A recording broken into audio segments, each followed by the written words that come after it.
यूहन्ना उसका 6:38 हम पढ़ते हैं। We read from John chapter 6. उसका 38। John chapter 6 verse 38. क्योंकि मैं अपनी इच्छा नहीं वरन अपने भेजने वाले की इच्छा पूरी करने के लिए स्वर्ग से उतरा हूँ। यहाँ पर यीशु मसीह बता रहा है कि मैं इस दुनिया में इसलिए आया हूँ कि परमेश्वर का इच्छा पूरा करूँ। Over here, Jesus says that he has come into the world to fulfill the will of his Father. क्या उससे पहले यीशु मसीह परमेश्वर की इच्छा में नहीं था या परमेश्वर का इच्छा पूरा नहीं किया? Was Jesus before this, was he not in the will of God? But या यीशु मसीह इस दुनिया में आने के बाद, फ्लैश में आने के बाद वो बोल रहे कि मैं अपनी इच्छा नहीं बल्कि परमेश्वर की इच्छा को पूरा करने आया हूँ। But after coming into the world in his flesh, Jesus says that he has come into the world to do his Father's will. मेरे प्रिय भाई, ये बहुत इम्पोर्टेंट चीज़ है कि हमारा जीवन में गोल होना चाहिए कि प्रभु मेरा इच्छा नहीं बल्कि परमेश्वर तेरा इच्छा को मैं पूरा करना चाहता हूँ। Brothers and sisters, this should be the goal of our lives also, that we want to fulfill God's will in our lives. और मत्ती चैप्टर 7 में हम देखते हैं, In Matthew chapter 7 we see 7:22 में 7 verse 22. वहाँ पर लिखा है कि बहुत से लोग मेरे पास आएंगे और कहेंगे हे प्रभु हे प्रभु। Over there it says that many will say to me in that day, Lord, Lord, did we not prophesy in your name? और उसने बोस्ट कर रहे कि हमने भविष्यवाणी किया, दुष्ट आत्मा को निकाला, बहुत सारा दुष्ट आत्मा को निकाला, बहुत सारा आश्चर्य मतलब मिरेकल किया। And over there they will boast that they have prophesied in God's name and done miracles, many miracles. और आगे यीशु मसीह परमेश्वर बोलता है मैं तुम्हें नहीं जानता हूँ, And ahead we see that the Lord says he doesn't know them. मुझसे दूर हो जाओ पाप में जीने वाले। That depart from me, all you who practice lawlessness. यहाँ पर देखते कि यहाँ पर लोग बोस्ट करे बहुत सारा चीज को लेकर, दुष्ट आत्मा को निकाला, मैंने भविष्यवाणी किया, मैंने अन्य भाषा बोला, बहुत सारा चीज हो सकता है। So over here it can be that we have cast out demons, prophesied, done miracles, done many things. वहाँ पर हम देखते कि उनका व्यक्तिगत जो रिलेशन है परमेश्वर के साथ नहीं था। But they did not have a personal relationship with God. उनका गोल ये नहीं था कि मैं परमेश्वर की इच्छा पूरा करूं। It was not even their goal that they would fulfill God's will. हमें बताना चाहते हैं कि परमेश्वर का विल, हम अपने एक विल ये भी है कि हम शरीर में नहीं बल्कि आत्मा में बोएं। And it is God's will that we sow in the spirit and not in the flesh. Galatians chapter 6 उसका 7 में निकालेंगे।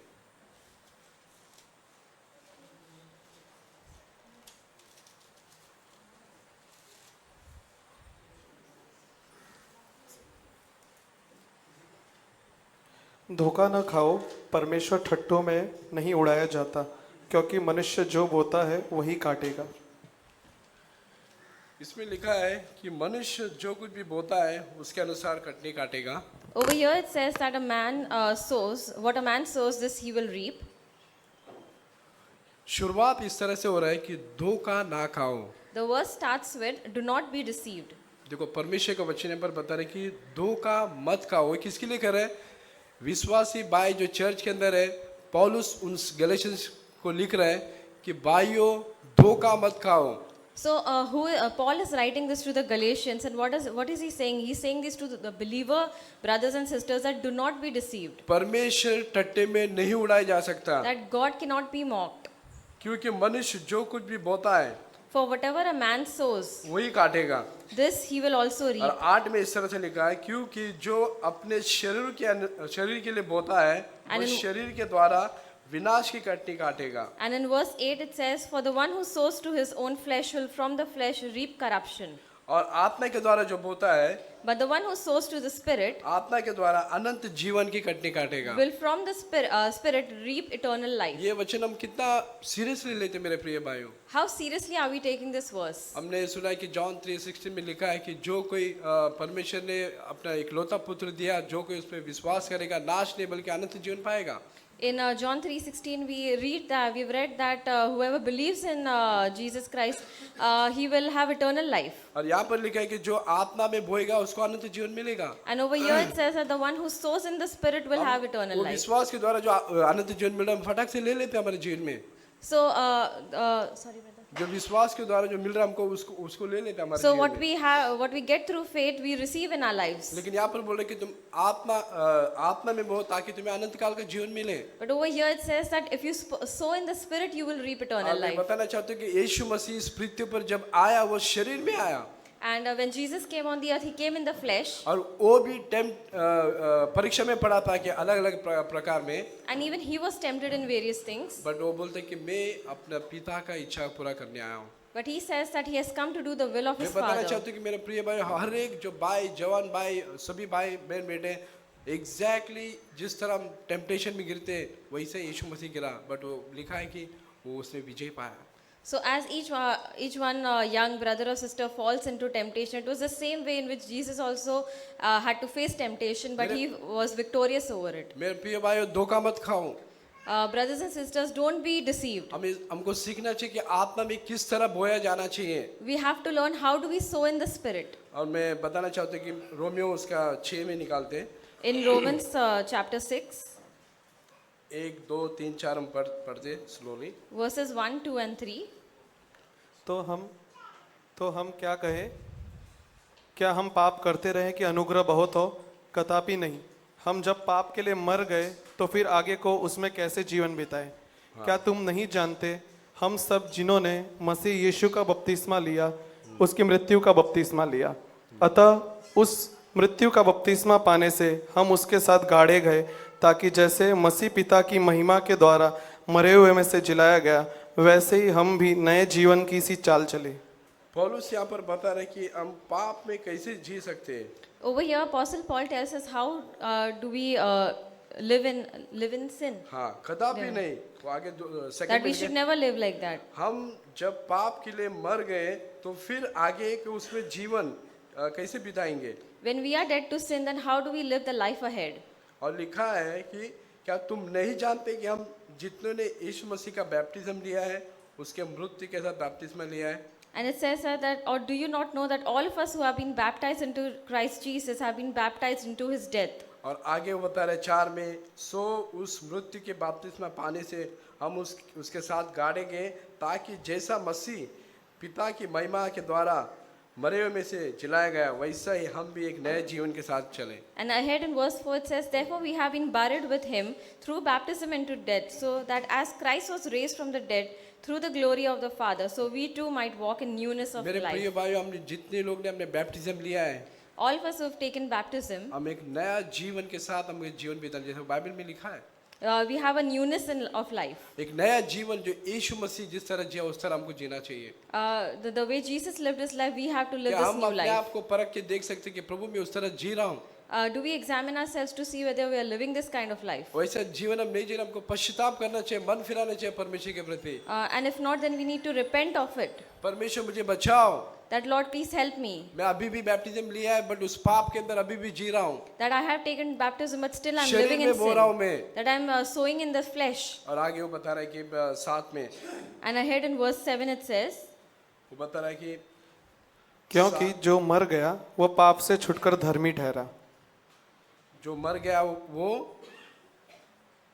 पाप से छुटकर धर्मी ठहरा। पाप से छुटकर दर में ठहरा for गया। he who has died is freed from sin. मेरे प्रिय भाइयों मैं बताना चाहता हूँ कि परमेश्वर ने हमारा जो एक स्वभाव है जो पाप में हमको गुलाम बनाने का परमेश्वर ने उसको खत्म किया है।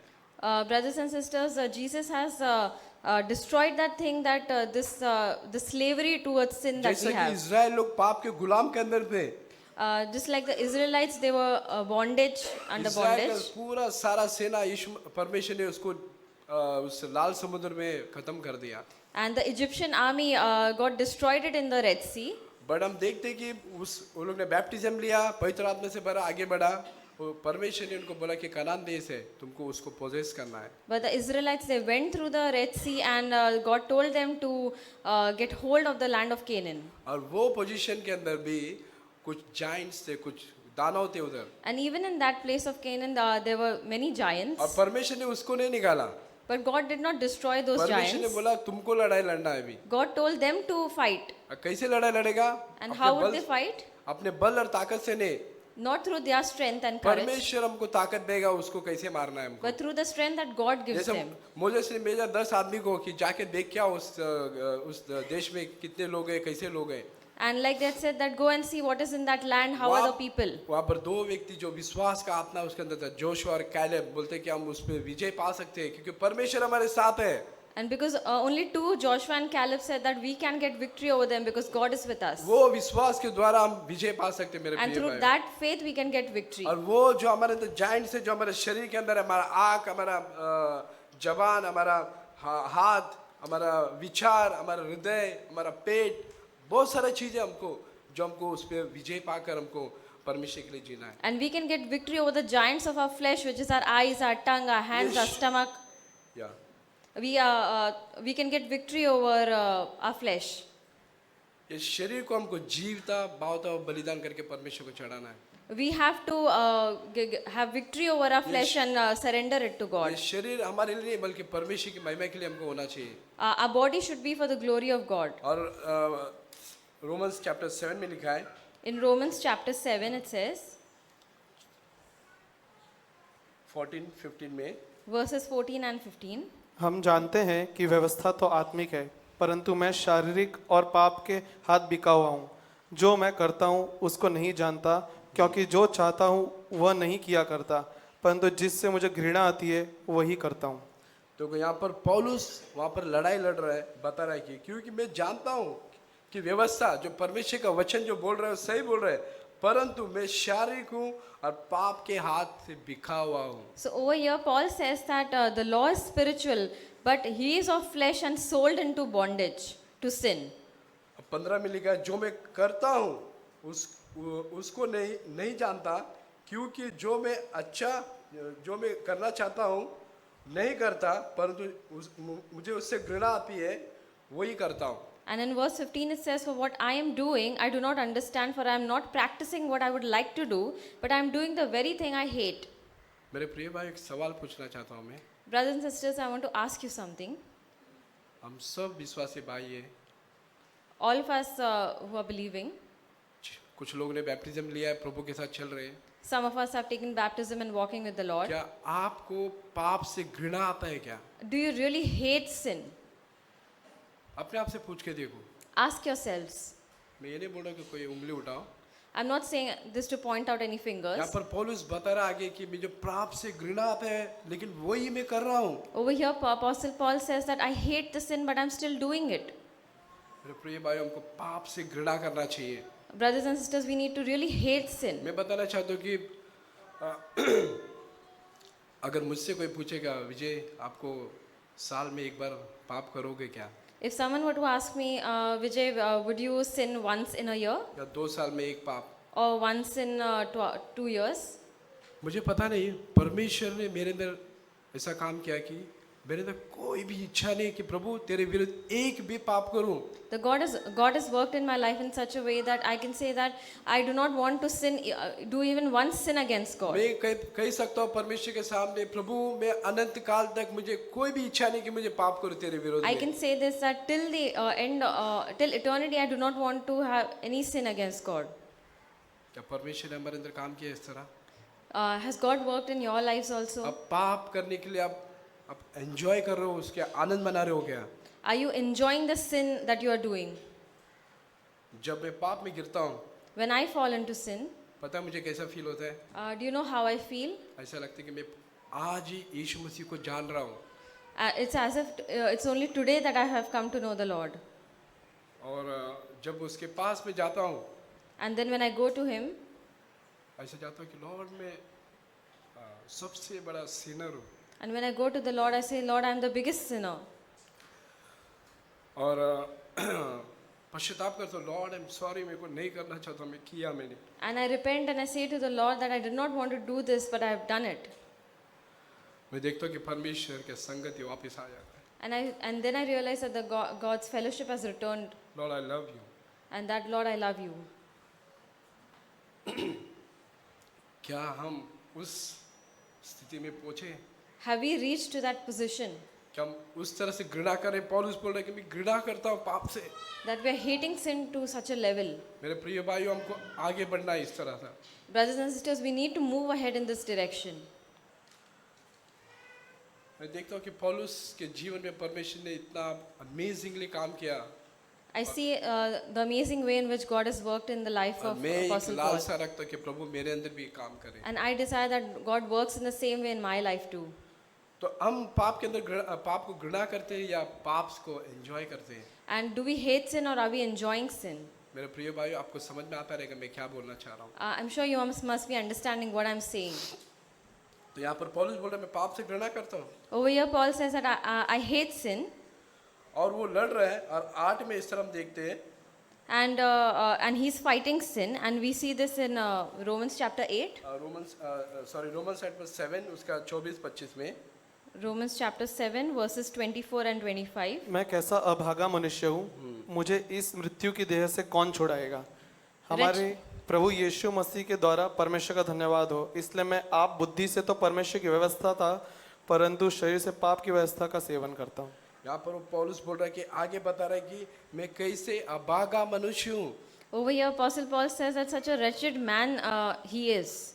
मुझे इस पाप से, मृत्यु के देह से कौन छुड़ाएगा। Who will set me free from the body of this death? जो शरीर के अंदर मेरे अंदर कोई वास नहीं करता अच्छा है, मृत्यु हमेशा मैं गलती करूँ।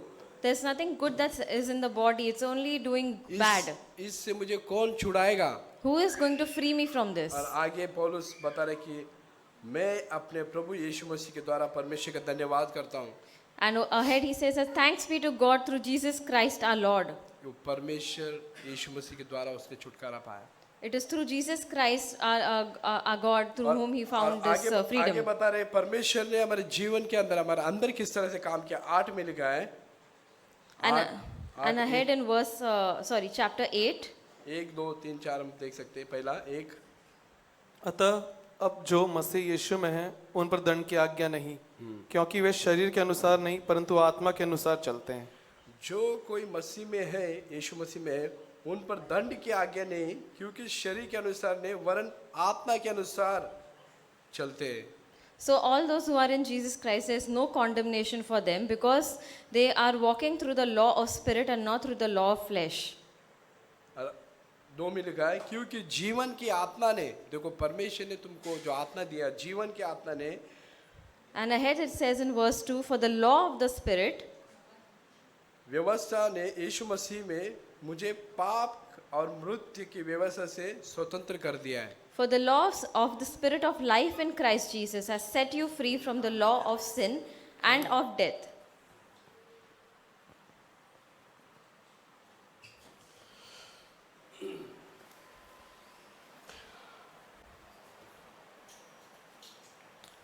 तो इसमें लिखा है जीवन की आत्मा की व्यवस्था ने यीशु मसीह में मुझे पाप और मृत्यु की व्यवस्था से स्वतंत्र कर दिया है। For the law of the spirit of life in Christ Jesus has set you free from the law of sin and of death. वो बताना चाह रहा है कि जो मैं करना चाहता हूँ, What he's trying to say here is what he wants to do. वो उस टाइम पे बोल रहा था कि मैं नहीं कर पा रहा था, बट वो बोल रहा है कि परमेश्वर ने मुझे आज़ाद किया। And earlier he was saying that he doesn't want to do it, and now he says that God has freed him from it. क्योंकि जो काम व्यवस्था के द्वारा, व्यवस्था शरीर के कारण दुर्बल होकर ना कर सकी, उसने परमेश्वर ने किया। For what the law could not do, weak as it was through flesh, God did. मेरे प्रिय भाइयों, परमेश्वर हमारे अंदर काम कर रहे हैं So it is God who works in us. और परमेश्वर हमारे अंदर काम करेगा। And God will work in us. हमें आज़ाद किया है He will free us ताकि हम शरीर में नहीं बल्कि आत्मा में चले और आत्मा के द्वारा बोए। so that we do not live in the flesh, but we live in the spirit and we sow in the spirit. और आगे इस तरह से बता रहे हैं, सो ये भाइयों हम शरीर के कर्जदार नहीं है।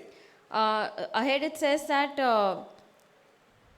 8:12 8:12 yeah. इसलिए हे भाइयों, हम शरीर के कर्जदार नहीं कि शरीर के अनुसार दिन काटे। We so then, brethren, we are under obligation not to the flesh to live according to the flesh. जब मैं पढ़ा, मैं ये वचन पढ़ने के बाद मुझे बहुत एक्साइटेड लगा I was very excited after reading this verse. कि हम शरीर के यहाँ पर मैं ऐसा सोच रहा था कि अगर मैं किसी से कर्ज लिया है, मुझे हर महीना में पे कर रहा हूँ, कर्ज पे कर रहा हूँ, So I was thinking that suppose if I've taken a debt from someone and every month I'm paying money to him, और एक दिन गवर्नमेंट डिक्लेयर कर रहा है कि जितने लोगों ने कर्ज लिया है उनको सब माफ किया है, वो कर्ज भरेगा नहीं कल से. and one day the government announces that anyone who has taken a debt, their debts have been, they don't have to pay it anymore. कितने लोग खुश होंगे? So many of them will be happy. मैं तो बहुत खुश होगा. अरे I'll be very happy. मेरे प्रिय भाइयों, हमको उस चीज से कितना एक्साइटेड लग रहा है कि अरे यार मेरा 50 लाख कर्जा है, मैं अभी मुक्त हो गया मैं इससे.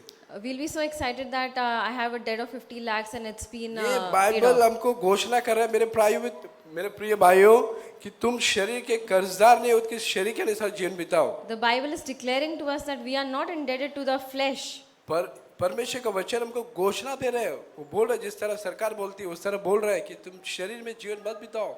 God's word is declaring it to us just like how the government declares that we do not sow in the flesh. और आगे तेरे में पौलुस बता रहे कि क्योंकि यदि तू शरीर के अनुसार दिन काटोगे तो मरोगे, यदि आत्मा से देह के क्रिया को मारोगे तो जीवित रहोगे. So ahead in verse 13 it says, for if you are living according to the flesh, you must die. But if by the Spirit you are putting to death the deeds of the body, you will live. यहाँ पर बता रहे कि आत्मा के द्वारा शरीर के क्रिया को मारो. And over here it says that through the Spirit you can put the flesh to death. मेरे प्रिय भाई, हमको ये सीखना चाहिए. We have to learn this. ये हमको कोई भी पर्सनली आके सिखाएगा नहीं, परमेश्वर का आत्मा तुमको सिखाएगा. Nobody can personally teach this to us, but God's Spirit can teach this to शरीर us. बोलेगा अरे अभी कुछ झूठ बोलो यहाँ पर. Now suppose if someone lies, no शरीर बोलेगा अभी झूठ बोलो. if the flesh says that now you tell a lie आप टेम्प्ट हो रहे हो. and you are tempted to do that, परमेश्वर का आत्मा हमको ताकत कितना देगा कि हम झूठ नहीं बोले. but God's Spirit will give you the strength not to lie. आंखों से व्यभिचार करो, That you commit adultery with your eyes, lust with your eyes. पर परमेश्वर का आत्मा हमको इतना एबिलिटी देगा कि हम आंखों से व्यभिचार नहीं करेंगे. But God's Spirit will give you the strength that you will not lust with your हम eyes. शरीर के अनुसार नहीं बल्कि आत्मा के अनुसार, परमेश्वर का आत्मा से हमको भरना है मेरे प्रिय भाई, And not through the flesh, but through the Spirit. And for that we need to be filled with the ताकि Spirit. आत्मा में मजबूत होकर शरीर की अभिलाषा को हम मार कर कूट कर उसको वश में रख सके, So that being strengthened by the Spirit, we can put to death the deeds of the flesh. ताकि हम शरीर के अनुसार नहीं बल्कि आत्मा के अनुसार चले. So that we do not walk by the flesh, but by the Spirit. मैं एक वचन बताकर मैं खत्म करना चाहता हूँ. And I want to end with one verse. Hebrew chapter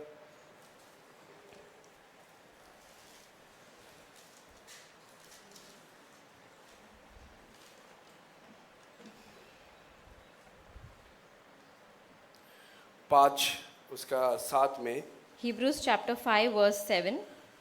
यीशु ने अपनी देह में रहने के दिनों में ऊंचे शब्द से पुकार पुकार और आंसू बहा बहा कर उससे जो उसको मृत्यु से बचा सकता था प्रार्थना और विनती की, और भक्ति के कारण उसकी सुनी गई. मेरे प्रिय भाई, यहाँ पर यीशु मसीह टेम्प्ट हो रहा है, अब प्रार्थना कर रहा है कि लिखा है कि वो अपने देह के दिनों में, मतलब वो स्वर्ग में उठाने ले गया था, बट जब से बॉर्न हो गया और जब से इस पृथ्वी पर था 33.5 ईयर, तब तक वो परीक्षा में जब भी पड़ा वो उस देह के दिनों में.